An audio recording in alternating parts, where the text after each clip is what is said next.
Fake HOA VP tried to break into an Air Force cargo plane. I'm Major Emily Vaughn, an Air Force officer and single mom in Crestview Meadows. This is the story of how a fake HOA vice president tried to break into my cargo plane thinking she could dictate military operations, only to face a reckoning that shattered her world. Crestview Meadows was my safe harbor, a quaint suburb where kids played hide and seek and neighbors shared lemonade on hot days. I'd lived here 6 years balancing Air Force missions with raising my son Noah. After a logistics operation, I had a C-130 cargo plane parked on a temporary strip in an open lot near my house, a necessity for a quick resupply mission. It was a beast gray and imposing, but it was Air Force property, marked clearly with Air Force authorized signs. Then Rebecca Sloan, the self-appointed HOA vice president, stormed in. In her black uniform with a bold white HOA logo, she looked like a wannabe enforcer, not a neighbor. Her rules were oppressive: no unapproved fences, no visible grills, and her obsession: no oversized vehicles. That's what made my plane her target. Rebecca's reign started small but turned hostile fast. She'd patrol in her golf cart, megaphone in hand, issuing fines for the smallest infractions. My neighbor Carlos got a $250 penalty for unapproved porch lights. Another friend, Lena, was fined for a cluttered mailbox. It was ridiculous, but Rebecca had a knack for intimidation. She'd hand out fines with a venomous, "just keeping Crestview perfect," while digging up dirt to keep people in line. I heard she'd threatened Carlos's landscaping business with a fake permit violation. I tried to stay out of it. My missions were demanding, and Noah needed me, but Rebecca's bullying was impossible to ignore. The cargo plane became her obsession. She called it a monstrosity, claiming it ruined the neighborhood's aesthetic. She sent me violation notices fining me $500, then $1,000, despite my explaining it was federal property for a military operation. I'd show up to HOA meetings still in my flight suit and call her out. "This plane is on a mission. Rebecca, you've got no jurisdiction." She'd glare, her fake smile slipping. "This is my neighborhood," she snapped once, slamming her clipboard. "My neighborhood." We all paid dues, but Rebecca acted like a tyrant. Whispers grew. Neighbors were fed up but scared. She'd spread rumors like claiming Lena's dog walking business was unlicensed to keep us quiet. The tension built over weeks. Rebecca's HOA crew, all in matching black uniforms, patrolled like a private militia. They'd knock on doors demanding compliance and leave threatening letters. My friend Priya was fined for unapproved window decals. Another neighbor, Sam, got hit for a messy lawn during a drought. It was infuriating, but people were intimidated. Rebecca had hinted at reporting my plane to the city for safety violations. I had all my clearances, but her threats burned. I'd catch her eyeing the plane from her cart, her gaze predatory, and knew she was planning something. When I got called for a 48-hour mission brief, Rebecca struck. She sent me a $2,500 fine and a notice demanding I remove the plane or face removal action. I got home exhausted but relieved to see Noah, only to find the papers taped to my door. My gut churned. I texted Lena, who'd had her own run-ins with Rebecca. "She's gone too far," Lena replied. "I wanted to fight, but I'm an officer, not a lawyer." Then came the evening. It all exploded.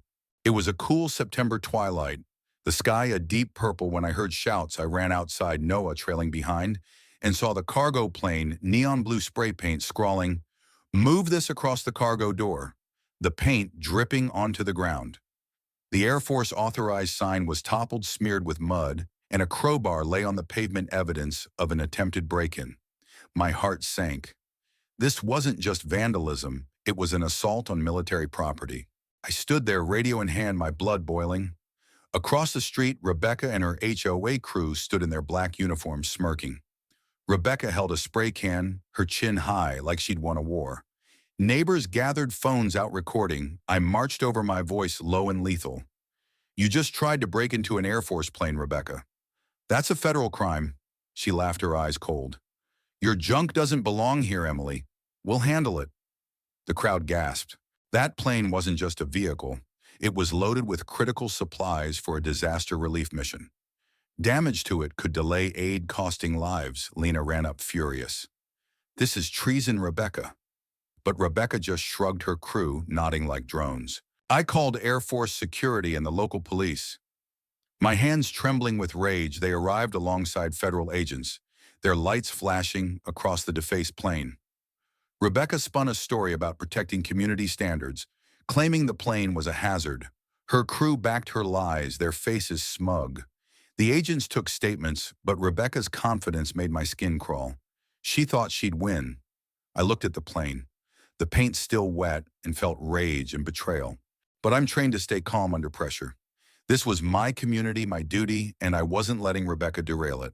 The next day, I couldn't shake the image of that vandalized plane. I started talking to neighbors quietly at first in backyards and over coffee. Carlos was livid. Lena was ready to fight. We dug into the HOA records and struck gold. Rebecca's vice presidency was a fraud. She'd forged signatures to seize power, and her rules violated federal law. I'd been meticulous, saving every notice recording her threats, and I sent them to my base's JAG officer, Colonel Hayes. Lena's security camera caught Rebecca and her crew sneaking onto the lot at twilight spray cans and a crowbar in hand, attempting to pry open the cargo door. Priya found bank statements showing Rebecca had siphoned HOA dues for her cart and uniforms. The neighborhood erupted. Neighbors who'd stayed silent shared stories, fines, threats, lies. Sam told how Rebecca had fined his kids' charity bake sale, calling it commercial. I reached out to my Air Force colleagues, and they rallied, contacting federal authorities. We held a meeting at Carlos's house, 90 strong, joined by Air Force personnel. I spoke my voice raw about risking my life for our country, only to face this at home. Carlos shared how Rebecca had fined his landscaping truck, calling it unsightly. The room seethed. We filed complaints with the state HOA regulator, sent our evidence footage financials, everything to the federal agents, and contacted the local news. Rebecca sensed the noose tightening and came for me. She banged on my door, still in her black uniform, her face twisted. "You're ruining Crestview, Emily," she snarled. I stood firm, my flight suit on. "No, Rebecca, you did." She stormed off, but I saw panic in her eyes. She knew her reign was over. Then the reckoning hit. Carlos posted the security footage online, and it went viral, racking up millions of views. News stations ran it with headlines like, "Fake HOA attacks," "Air Force plane," military blogs shared it, their comments, a storm of outrage calling Rebecca a traitor to the nation. The Air Force issued a statement condemning the vandalism, and veterans organized protests outside Rebecca's house chanting, "Respect the force." The story hit national news with talk shows debating military property rights. Rebecca tried to fight back, posting about maintaining standards, but the backlash was merciless. Millions of comments tore her apart, her accounts deleted under the weight of scorn, her crew scattered, some confessing to the agents to save themselves. The federal agents didn't wait. They launched a criminal investigation, and the local cops reopened my case with the new evidence. The final showdown came at Rebecca's last HOA meeting, a desperate bid to cling to power. She stood at her podium, megaphone in hand, her voice shrill. But the room was ours. I walked in with Colonel Hayes, 2 Air Force security officers, and a state official. The crowd parted phones, live streaming to a global audience. The official read the charges: fraud, embezzlement, felony vandalism, and attempted breach of military property. Rebecca's face collapsed as the officers cuffed her uniform sagging as they led her out. Her crew tried to flee, but neighbors blocked the doors, demanding justice. The state dissolved the fake HOA, and Colonel Hayes filed a federal suit for damages. Rebecca's fall was brutal. She faced prison for vandalism and attempting to breach military property, plus fines she couldn't pay. The lawsuit forced her to sell her house to cover the plane's restoration, legal fees, and compensation for delaying the mission. She slunk to a rundown apartment, her name a curse in Crestview and beyond. The backlash never relented, her face on protest signs, her story a warning of HOA overreach. We rebuilt the HOA with real elections, and the plane flew out again, delivering aid on time. The neighbors thanked me, but I owed them, and the Air Force, for standing with me.